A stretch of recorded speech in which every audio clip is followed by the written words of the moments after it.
Hello everyone, स्वागत है आपका हमारे online learning platform target Gurukul पर। और आज हम बात करने वाले हैं एक नए सब्जेक्ट बीएनएसएस के बारे में। बीएनएसएस का अगर फुल फॉर्म की हम बात करें तो इसका फुल फॉर्म क्या है? भारतीय नागरिक सुरक्षा संहिता 2023। आप लोग ने बहुत सुना होगा कि नया कानून आ गया है, पुराने कानून को रिप्लेस कर दिया गया है। तो नए कानून कौन कौन से आए थे उसको जरा हम देख लेते हैं, उसके बाद डिटेल में स्टार्ट करते हैं भारतीय नागरिक सुरक्षा संहिता के बारे में पढ़ना। ठीक है, तो देखिए, एक आपका बीएनएस आया जो किसको रिप्लेस करके आया? आईपीसी को रिप्लेस करके आया। ठीक है, दूसरा बीएनएसएस आया। बीएनएसएस जो किसको रिप्लेस करके आया? तो सीआरपीसी को रिप्लेस करके आया। और एक आया बीएसए, भारतीय साक्ष्य अधिनियम, जो एविडेंस एक्ट को रिप्लेस करके आया। ठीक है ना, तो इसके बारे में आप लोग ने जरूर ही पढ़ा होगा। आईपीसी के बारे में आप सभी जानते होंगे, इंडियन पीनल कोड, जो अब 2023 में बदल करके या रिप्लेस करके बना दिया गया था भारतीय न्याय संहिता या बीएनएस। इसी तरह जो होता था क्रिमिनल प्रोसीजर कोड, उसको रिप्लेस करके लाया गया भारतीय नागरिक सुरक्षा संहिता। ठीक है, ये 2023 में सब बना है, ये सब 2023 में बना है। ठीक है, लागू जो है वो 1 जुलाई 2024 से हुआ है, लेकिन बना था ये 2023 में। ठीक है, उसके जगह अब एविडेंस के जगह क्या आया? बीएसए, तो भारतीय साक्ष्य अधिनियम। ठीक है, ये आप लोगों ने जरूर देखा होगा कि ये तीनों जो लॉ हैं, तीनों जो कानून हैं, वो कौन हैं। अब आपको समझ में आया होगा कि तीनों में क्या तीनों के नाम हैं और किसको रिप्लेस करके ये जो नए कानून हैं आए हुए हैं। बीएनएस के ऑलरेडी जो लेक्चर्स हैं, कुछ इंट्रोडक्टरी लेक्चर, वो हमारे टारगेट गुरुकुल बैच में आपको प्लेलिस्ट में मिल जाएगा, बैच में या फिर यूट्यूब चैनल में ही आपको मिल जाएगा प्लेलिस्ट में। और जो नया सब्जेक्ट हम लोग स्टार्ट कर रहे हैं वो है भारतीय नागरिक सुरक्षा संहिता। और ये एक कैसा कानून है, एक कैसा लॉ है? तो प्रोसीजरल लॉ। ठीक है, आपको ये पता होगा जरूर कि एक होता है सब्सटेंटिव लॉ और दूसरा होता है प्रोसीजरल लॉ। तो सब्सटेंटिव लॉ कौन होते हैं? वैसे लॉ जो किसी के राइट्स, लायबिलिटीज, ड्यूटीज, इन सबों के बारे में बताते हैं। ठीक है, जैसे आईपीसी क्या बताता है कि अगर आप ये करते हैं तो आपको इतनी पनिशमेंट मिलती है। ठीक है ना, ऑफेंसेस के बारे में बताया, ऑफेंसेस के पनिशमेंट के बारे में बताया गया है आईपीसी, जो अब बीएनएस हो चुका है। ठीक है, भारतीय न्यायिक संहिता।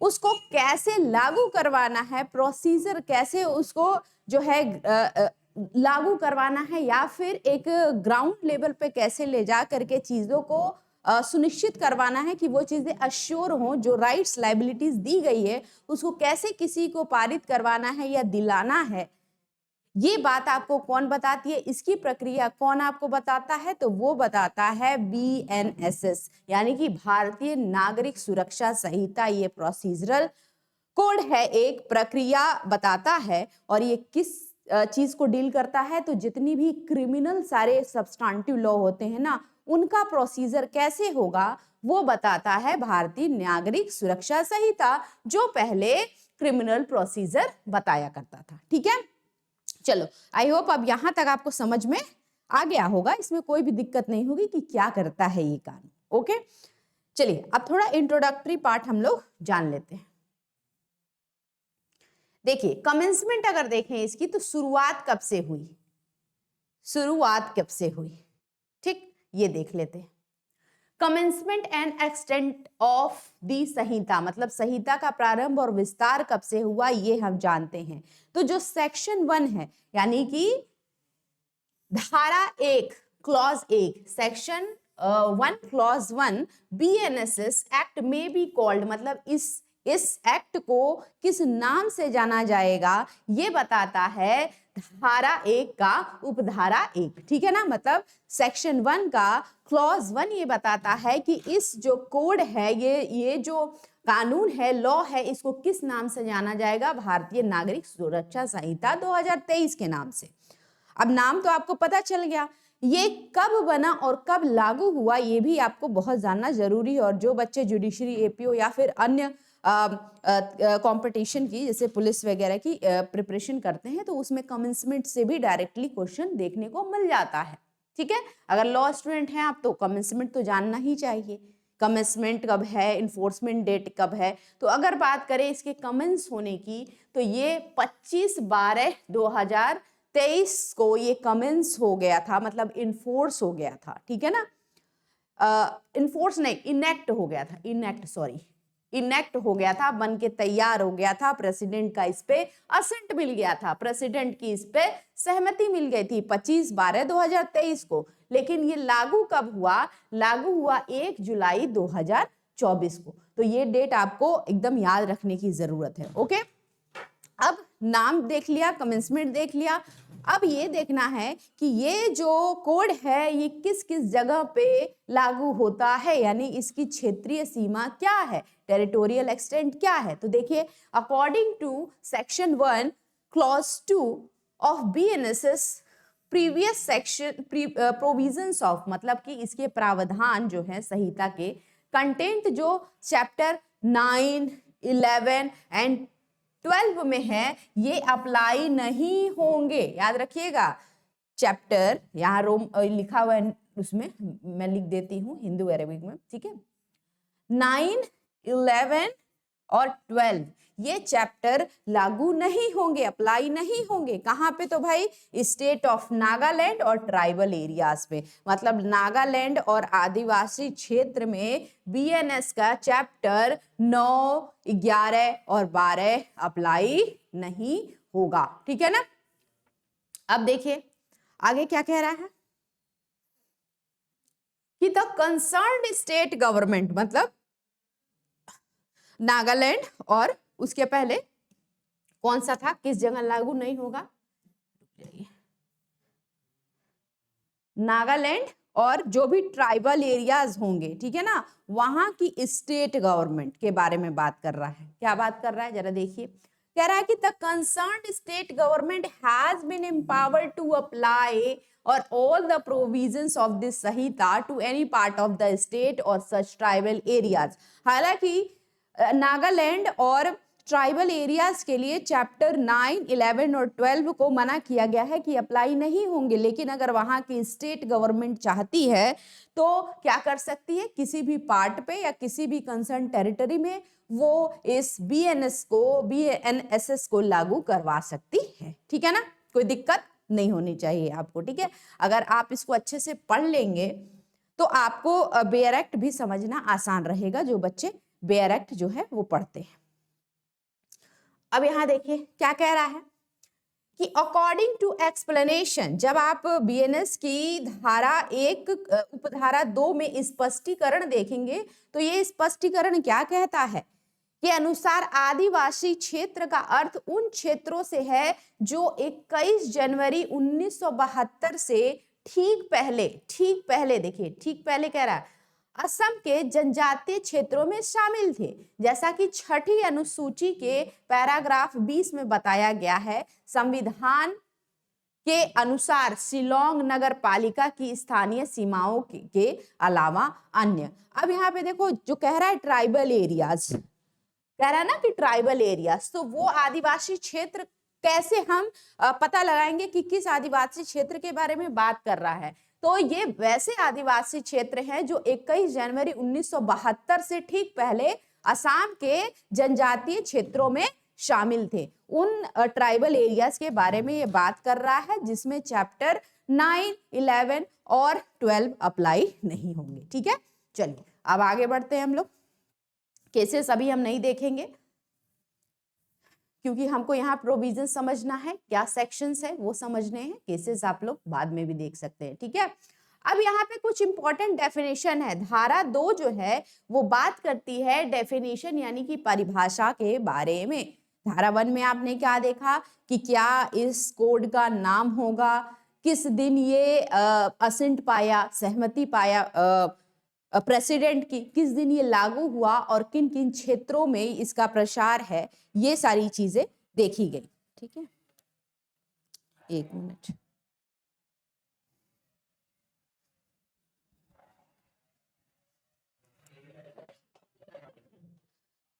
वीडियो फंस रहा, देखिए तो।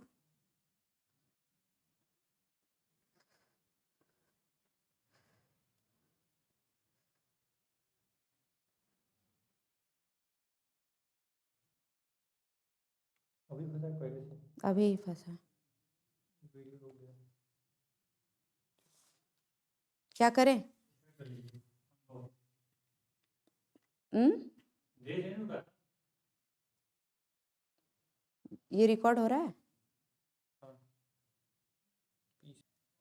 ठीक है, तो चलिए अब हम बात करेंगे सेक्शन 2 जो बात बताती है परिभाषाएं यानी डेफिनेशन के बारे में। तो बीएनएसएस में भारतीय नागरिक सुरक्षा संहिता में कौन कौन सी महत्वपूर्ण डेफिनेशन है, परिभाषाएं हैं, उसके बारे में सेक्शन 2 जो है, धारा 2 जो है वो बताता है। सेक्शन 1 में आप लोगों ने देख लिया कि क्या क्या सारी चीजें थी और कितना इंपॉर्टेंट है सेक्शन 1 के सारे प्रोविजंस आपको याद करना।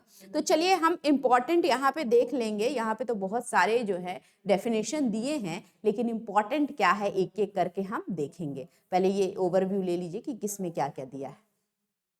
जैसे section 2 clause 1 sub clause A में ऑडियो वीडियो इलेक्ट्रॉनिक मीन्स की बात कही गई है। ये नई चीज जो है वो ऐड हुई है सीआरपीसी में, ये आपको देखने को नहीं मिलेगा। ठीक है, फिर section 2 clause 1 sub clause B, ये बेल है जो पहले भी थी और अभी भी है।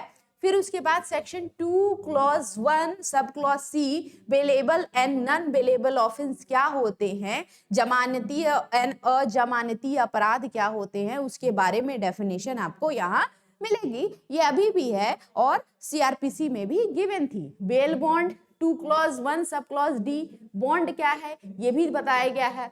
फिर चार्जेस क्या है, कॉग्निजेबल नॉन कॉग्निजेबल ऑफेंस क्या है, इसी तरह आप देखते जाएंगे। Complaint, electronic communication, high court, inquiry, investigation, इस तरह बहुत सारे जो डेफिनेशन है वो आपको दिए गए हैं। हालांकि सारे आपको नहीं पढ़ने पड़ेंगे, लेकिन हाँ ऑलमोस्ट आपको पढ़ने ही पड़ेंगे। 80% तो आपको पढ़ना ही पड़ेगा और इसको याद करना पड़ेगा डेफिनेशन के रूप में। ठीक है, तो चलिए स्टार्ट करते हैं हम लोग।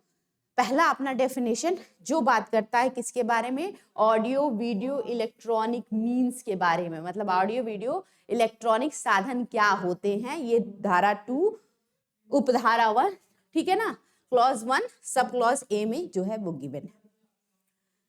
कह रहा है audio video electronic means shall include use of any communication device for the purpose of video conferencing, recording of processes of identification, search and seizure of evidence, transmission of electronic communication and for such other purposes, and by such other means as the state government may by rules provide. It is newly introduced definition. जैसा कि मैंने पहले बताया CrPC में ये नहीं given था, ये बीएनएसएस में नया ऐड किया गया है।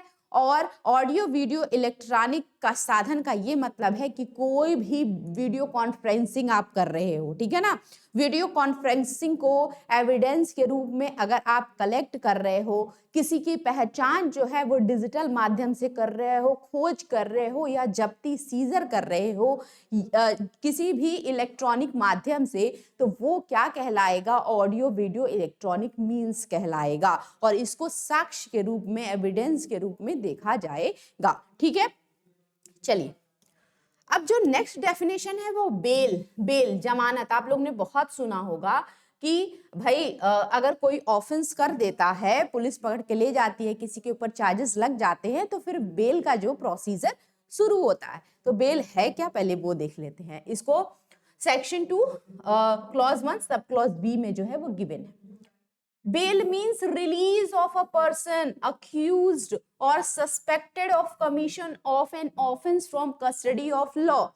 बेल का अर्थ क्या है कि किसी अपराध के आरोपी या संदिग्ध व्यक्ति को किसी अधिकारी या न्यायालय द्वारा बॉन्ड या जमानत बॉन्ड के निष्पादन पर लगाई गई कुछ शर्तों पर कानून की हिरासत से रिहा करना। मान लो कि कोई अक्यूज्ड है, उसके ऊपर चार्जेस लगाए गए हैं, तो उसका बेल अगर कोर्ट से करवाया जाता है तो कोर्ट किसी को बेल जो है वो किस शर्त पे देता है, कुछ शर्त लगाता होगा ना। तो वही कह रहा है कि किसी अपराधी को या फिर कोई संदिग्ध व्यक्ति है, सस्पेक्टेड पर्सन है, और उसके ऊपर किसी तरह के अपराध लगाए गए हैं, चार्जेस लगाए गए हैं ऑफेंसेस के लिए, तो उसको न्यायालय क्या करता है, एक बॉन्ड पे क्या करता है, उसको रिहा करता है, उसको हिरासत से रिहा करता है, और इसी को क्या बोला जाता है, बेल या जमानत बोला जाता है। अब यहाँ पे देखो, बेल जो है वो एक जो ऑफेंस होते हैं, खास करके ऑफेंसेस कितने प्रकार के होते हैं, generally bailable and non bailable. मतलब ऐसे अपराध, बीएनएस में, भारतीय न्याय संहिता में कुछ ऐसे अपराध हैं जिसमें बोल दिया गया है कि ठीक है इसमें जमानत मिल सकती है, जमानती अपराध है, ठीक है, यानी कि ठीक है जमानती अपराध है। और ये नॉन बेलेबल मतलब कि ये गैर जमानती अपराध है, ऐसे अपराध जिसमें जमानत नहीं मिलती, जैसे सीरियस नेचर के मर्डर हो गया, कल मानव वध हो गया, ठीक है, डकैती हो गई, ये सब क्या है, बहुत सीरियस नेचर के ऑफेंस है और नॉन बेलेबल ऑफेंस है। ओके, चलिए अब यहाँ पे देखिए, ऊपर बेलेबल नॉन बेलेबल बताया है, अब उसका डेफिनेशन भी दे दिया है सेक्शन 2 क्लॉज 1 सब क्लॉज सी में। चलो भाई देखो, bailable offence. Bailable offence means an offence, एक ऐसा offence which is shown as billable in the first schedule or which is made billable by any other law for time being in force। Bailable offence, जमानती अपराध, वो अपराध है जो BNSS के, भारतीय नागरिक सुरक्षा संहिता के अनुसूची 1 में दिए गए लिस्ट में आपको मिल जाएगा। तो आप जब बीएनएसएस का बेयर एक्ट लेंगे तो उसमें बहुत सारी अनुसूचियां दी होंगी, शेड्यूल दिए होंगे, और उस शेड्यूल में से पहला शेड्यूल जो है वो बताता है कि कौन से ऑफेंस बेलेबल हैं, कौन से ऑफेंस नॉन बेलेबल हैं। तो आपको जमानती अपराध या गैर जमानती अपराध देखना है तो फर्स्ट शेड्यूल में जाकर के देखिए बीएनएसएस के, वहां से आपको पता चल जाएगा कि कौन से अपराध जमानती है, कौन से गैर जमानती है। अनल bailable offence means any other offence.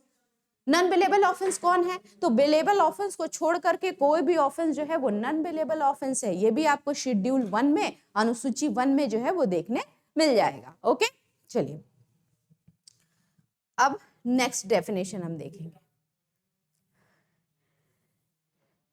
अब यहां देखिए, अकॉर्डिंग टू क्या कह रहा है यहाँ पे, according to the first schedule of the offences under laws other than BNS which are punishable with the imprisonment of 3 years और more are considered to be non bailable. ऐसे ऑफेंस जो 3 साल या 3 साल से ज्यादा के लिए, जिनके लिए सजा है, वो सभी ऑफेंस नॉन बेलेबल में आते हैं अकॉर्डिंग टू बीएनएस। ओके, अब ऐसे ऑफेंस जिसका पनिशमेंट लेस देन 3 years है, उसको क्या कंसीडर किया जाता है, बेलेबल कंसीडर किया जाता है। एक ये भी आप डेफिनेशन में लिख सकते हो। चलो अब नेक्स्ट डेफिनेशन, जब किसी को बेल दिया जाता है ना, जब किसी को जमानत दिया जाता है तो उसके बदले एक बॉन्ड भराया जाता है, ठीक है, तो बेल बॉन्ड का भी डेफिनेशन आपको पढ़ना पड़ेगा। Bail bond means N undertaking, ये एक अंडरटेकिंग है, रियाही का वचन है, श्योरिटी दिया जाता है। जैसे कि जब भी आप अगर पता नहीं रियल लाइफ में आपने देखा है कि नहीं, लेकिन जब भी कोई जमानत कराने जाता होगा तो आप देखते होंगे कि 2 जमानतदार जाते होंगे और उनके प्रॉपर्टी का पूरा ब्यौरा लिया जाता होगा, ठीक है, जो जमानतदार होते होंगे उनकी प्रॉपर्टी का ब्यौरा लिया जाता है, उनकी प्रॉपर्टी का कागज जो है वो फोटोकॉपी के रूप में लगता है, और वो वचन देते हैं कि इनका जमानत जो है वो मैं करवा रहा हूँ और इनकी जिम्मेदारी कहीं ना कहीं मेरी बनती है, मैं इनको जानता हूँ, ठीक है। तो ये क्या है, बॉन्ड भरवाया जाता है कि अगर आपको रिहाई दी जा रही है तो एक अंडरटेकिंग दीजिए जिसमें एक बॉन्ड दीजिए और जमानत के रिहाई का आप वचन दीजिए कि आप जैसे ही अपने जमानत से जो भी टर्म कंडीशन के साथ आपको जमानत दिया है उससे आप विरत होंगे, उसको आप डिसओबे करेंगे तो आपके ऊपर एक्शन जो है लिया जाए, या फिर आपने बॉन्ड में जो भी श्योरिटी के रूप में चीजें जमा करी हैं या रखी हैं उसको उसके ऊपर एक्शन लिया जा सके, उसको सीज वगैरह करा जा सके। ठीक है, चलो तो ये बेल बॉन्ड हो गया। ओके, अब बॉन्ड क्या होता है? बेल बॉन्ड जो है ये श्योरिटी के साथ होता है, ठीक है ना, और सिर्फ बॉन्ड जो है वो क्या होता है? विदाउट श्योरिटी होता है। तो याद रखना, बेल बॉन्ड श्योरिटी के साथ रिहाई और सिर्फ बॉन्ड विदाउट श्योरिटी के साथ रिहाई। चार्जेस क्या होते हैं? चार्जेस बहुत इंपॉर्टेंट है। आप कहते हैं ना कि चार्जेस क्या लगे हुए हैं। देखो, charge include any head of charge when the charge contains more than one head। बहुत आसान सा है लेकिन समझने वाला है। A charge can be defined as the precise formulation of the specific accusation made against a person is framed when a prima facie case is disclosed about the commission of certain offenses। अच्छा देखो, जब भी किसी व्यक्ति के खिलाफ क्या लगाए जाते हैं? कुछ आरोप लगाए जाते हैं, आप जानते हो ना, चार्जेस लगाए जाते हैं। तो उस चार्जेस को फ्रेम करके एक जगह रखना, ठीक है, क्या है वो? किसी के ऊपर चार्जेस इंपोज करना है। और जब भी आप देखते होगे जनरली कभी झगड़ा हो गया, लड़ाई हो गया, तो कौन कौन से चार्जेस? एक चार्जेस तो लगते नहीं है, एक चार्ज नहीं लगता है, 2 चार्ज 3 चार्ज तो लग करके आता ही है। तो जब भी किसी व्यक्तियों का जो है, व्यक्तियों के खिलाफ विशिष्ट आरोप लगाया जाता है और उस विशिष्ट आरोप को एक सटीक सूत्रीकरण के रूप में रखा जाता है, परिभाषित करा जाता है, दैट इज कॉल्ड चार्ज या आरोप। तो आरोप कभी एक हेड में नहीं आता, ठीक है। उसके साथ जब भी आरोप आप देखिएगा, एफआईआर पढ़िएगा तो 2-3 धारा तो लगी ही होती है कम से कम। आरोप तय क्यों करा जाता है? The object of framing charge. Charge क्यों किया जाता है कि भाई जो भी एक्यूजिशन के खिलाफ चार्जेस लगे हैं, अक्यूज पे जो भी चार्जेस लगे हैं, तो वो चार्जेस लगे हैं तो जितना भी उसने ऑफेंस करा हुआ है उसी को जो है सर्टिफाई करने के लिए या फिर उसको पनिशमेंट दिलाने के लिए जो है वो चार्जेस लगाए जाते हैं। अगर तो वो अपने आप को गिल्टी प्रूफ नहीं कर पाता है, ठीक है ना, या फिर अपने आप को जो है वो इनोसेंट नहीं प्रूफ कर पाता है, तब तो उसको क्या मिल जाता है? कन्विक्शन मिल जाता है। अगर वो अपने आप को इनोसेंट प्रूफ कर देता है तब उसको क्या? एक्विटल मिल जाता है, छूट मिल जाता है, ठीक है। तो आरोप पे ही सारे जो मामले हैं, कोर्ट में ट्रायल है, केसेस है, ये सारी चीजें चलना प्रारंभ करती हैं। अब दूसरा जो ऑफेंस आ गया, वो कौन सा डेफिनेशन है? ऑफेंसेस इसमें है, एक है सेक्शन 2 क्लॉज 1 सब क्लॉज जी, जो बात करता है cognizable and non cognizable offence के बारे में, मतलब संज्ञेय और असंज्ञेय अपराध के बारे में। देखिए क्या कह रहा है कि a cognizable offense means an offense for which cognizable case means a case in which police officer may, in accordance with the first schedule under any other law for the time being, is force arrest without warrant. बस इतना याद रखो, इतनी सी चीजें याद रखने की जरूरत नहीं है। कॉग्निजेबल ऑफेंस वो ऑफेंस होते हैं जिसमें पुलिस बिना वारंट के किसी को गिरफ्तार कर सकती है, बस। अब यहाँ पे देखो, इसी का विपरीत देख लो, नॉन कॉग्निजेबल ऑफेंस। तो ऐसे ऑफेंसेस जिसमें पुलिस बिना वारंट के गिरफ्तार नहीं कर सकती किसी को, that is called non cognizable जो है ऑफेंस, ठीक है। ये किस में दिया गया है? तो सेक्शन 2 क्लॉज 1 सब क्लॉज ओ में, ठीक है। विदाउट वारंट इसमें गिरफ्तार नहीं कर सकती, बस यही है, और क्या। चलिए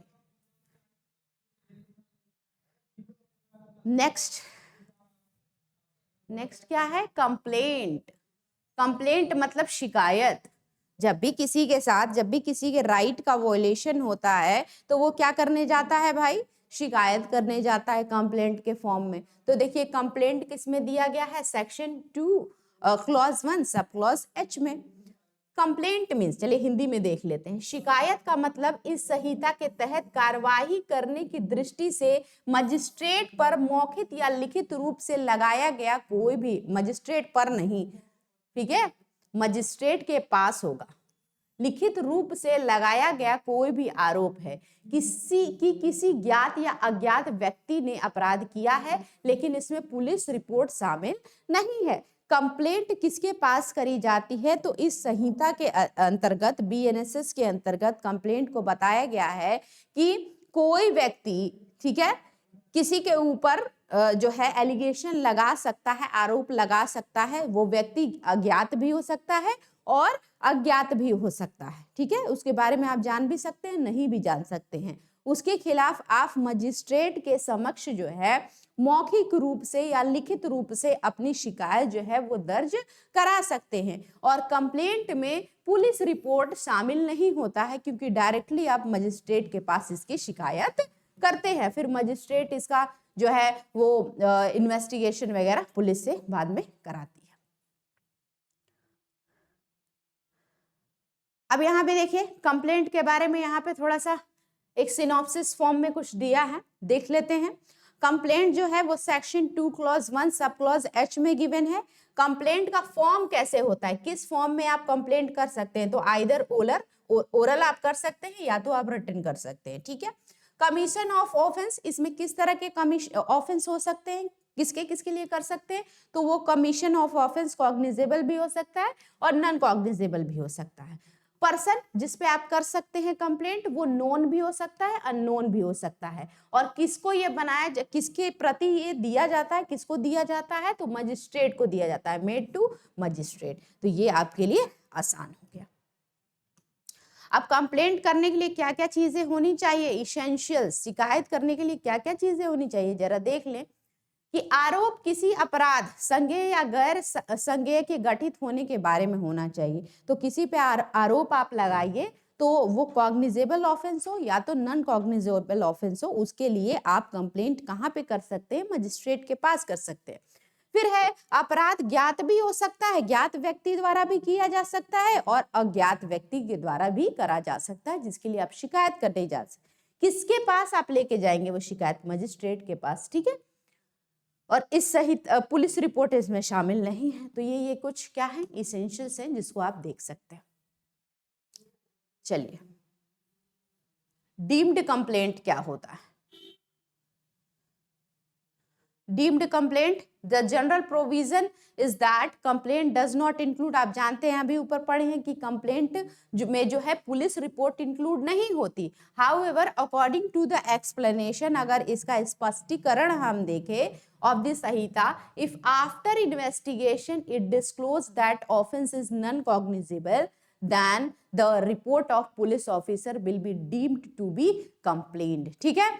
अब यहाँ पे मान लो कि पुलिस रिपोर्ट शामिल इसमें नहीं होती है, आपने पहले ही देखा, लेकिन इन्वेस्टिगेशन जैसे कंप्लेंट अगर होता है मजिस्ट्रेट के पास, तो ये पुलिस को देती है इन्वेस्टिगेशन के लिए कि जाइए छानबीन करिए क्या मामला है ये, ठीक है।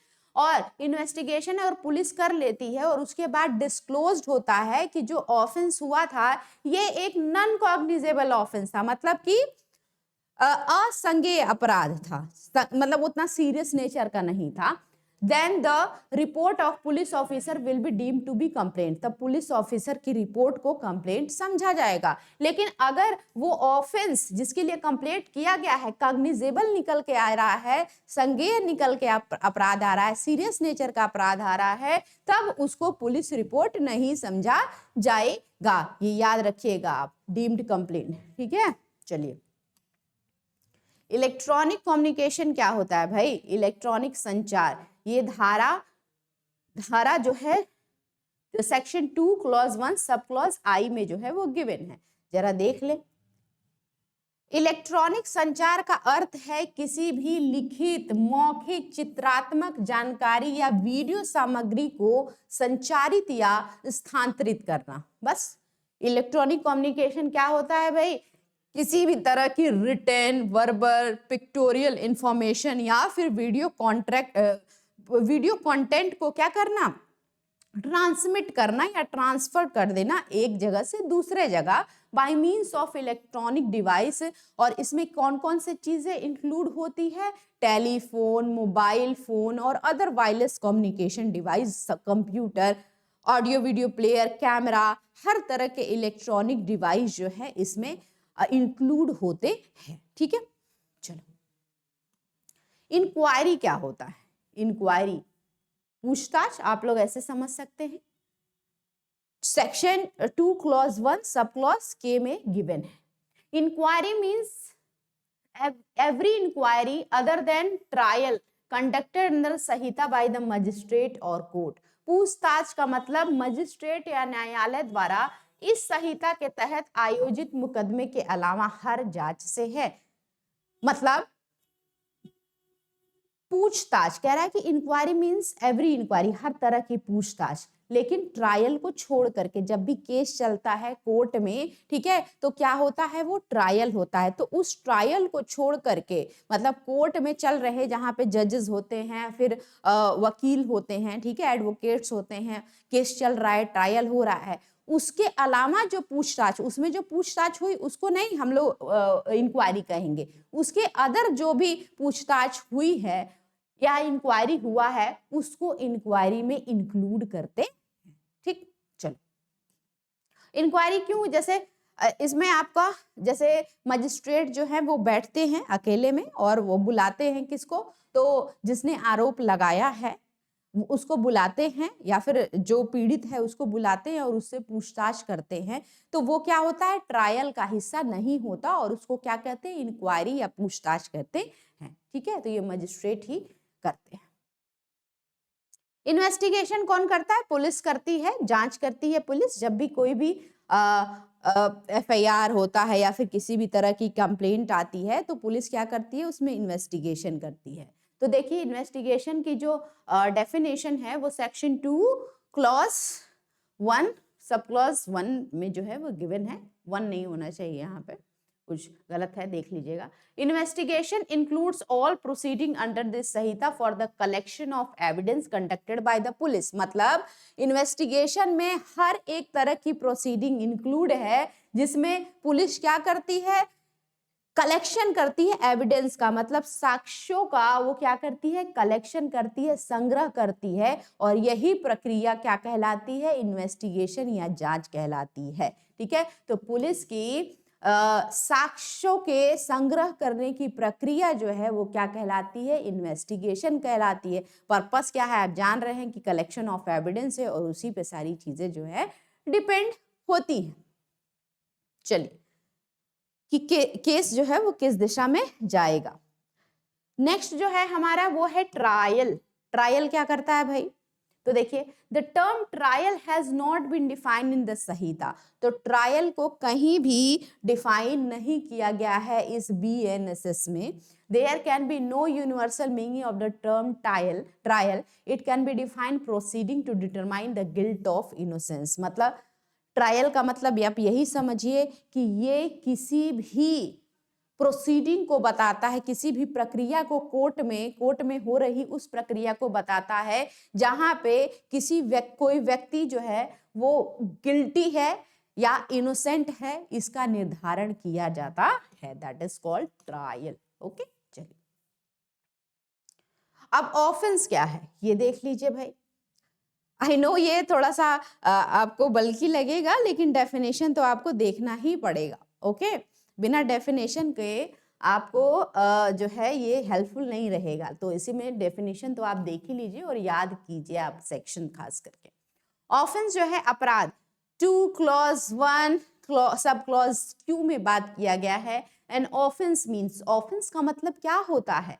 कोई भी एक्ट या ओमिशन जो पनिशेबल बनाया गया है किसी भी लॉ के द्वारा जो उस टाइम फोर्स में है। जैसे अभी BNS है, ठीक है ना, तो BNS में जिस भी एक्ट या ओमिशन, एक्ट मतलब जो चीज आपको कहा गया है नहीं करने के लिए, और ओमिशन मतलब लोप, जो चीज आपका ड्यूटी है लेकिन आप नहीं कर रहे हो, दैट इज कॉल्ड ओमिशन। लोप कर रहे हो आप काम करने से।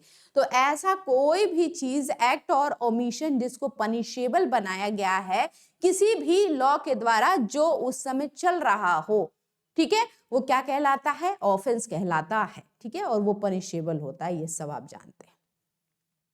पुलिस रिपोर्ट क्या होती है, जब भी कोई एफआईआर होता है, कंप्लेंट होता है, तो पुलिस रिपोर्ट जो है लग करके आती है कि नहीं आती है, अभी आपने देखा, ऊपर भी देखा। तो देखिए क्या है police report, 2 clause 1 sub clause T में दिया है। It means a report forwarded by police officer to the magistrate under section 193 clause 3 of the Sanhita. Police officer forward करती है अपनी रिपोर्ट किसको, मजिस्ट्रेट को, और पुलिस रिपोर्ट में क्या होता है, वही इन्वेस्टिगेशन में बातें लिखी होती हैं जो मजिस्ट्रेट के, जैसे मजिस्ट्रेट के पास कंप्लेंट जाता है, कंप्लेंट का फिर जो मजिस्ट्रेट है वो इन्वेस्टिगेशन करने भेजता है, और इन्वेस्टिगेट करके जो रिपोर्ट आती है वो पुलिस क्या करती है, पुलिस रिपोर्ट मजिस्ट्रेट को पकड़ा देती है, ठीक है, उसका रिपोर्ट लगा देती है। चलिए अब आ गया वारंट केस एंड सम्मन केस। वारंट केस जो है वो सेक्शन 2, ठीक है, sub clause sorry section 1 clause, section 2 clause 1 sub clause Z में दिया है वारंट केस। तो वारंट केस पहले समझ लेते हैं। Warrant case means a case relating to the offense punishable with death, imprisonment of life or imprisonment for term which is exceeding 2 years। ऐसे कोई भी पनिशमेंट, ओके, ऐसा कोई भी ऑफेंस, सॉरी, ऐसा कोई भी ऑफेंस जिसमें आपको या किसी व्यक्ति को मृत्यु दंड मिल सके या आजीवन कारावास मिल सके या फिर ऐसी कोई भी सजा मिल सके जो 2 साल से अधिक है, तो वो ऑफेंस क्या कहलाते हैं, वो केस क्या कहलाते हैं, वारंट केसेस कहलाते हैं। ठीक, अब सम्मन केस जो धारा 2 में दिया गया है, section 2 clause 1 sub clause x में दिया गया है, इसका मतलब ये क्या है कि it means a case relating to offence which is not warrant cases. ऐसे वो हर केस जो वारंट केस नहीं है वो क्या है, सम्मन केस है। ठीक, चलिए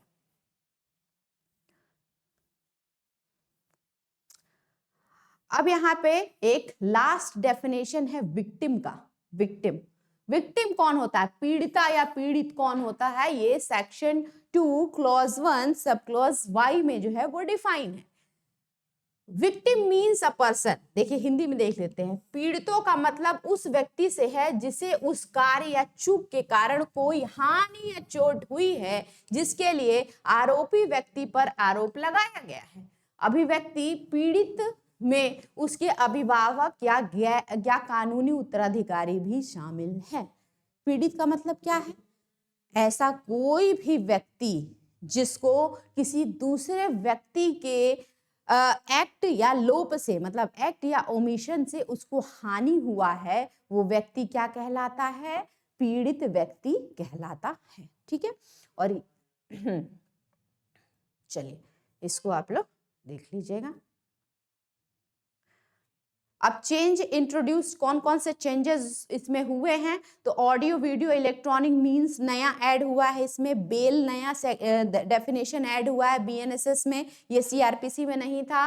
बेल बॉन्ड ऐड हुआ है, इलेक्ट्रॉनिक कम्युनिकेशन जो है वो ऐड हुआ है। ठीक है ना, तो आज हम लोगों ने सेक्शन 1 अपना नेम, ठीक है, short title, extent and commencement पढ़ा, और सेक्शन 2 में वेरियस जो इंपॉर्टेंट डेफिनेशन थे उसके बारे में हम लोग ने पढ़ा।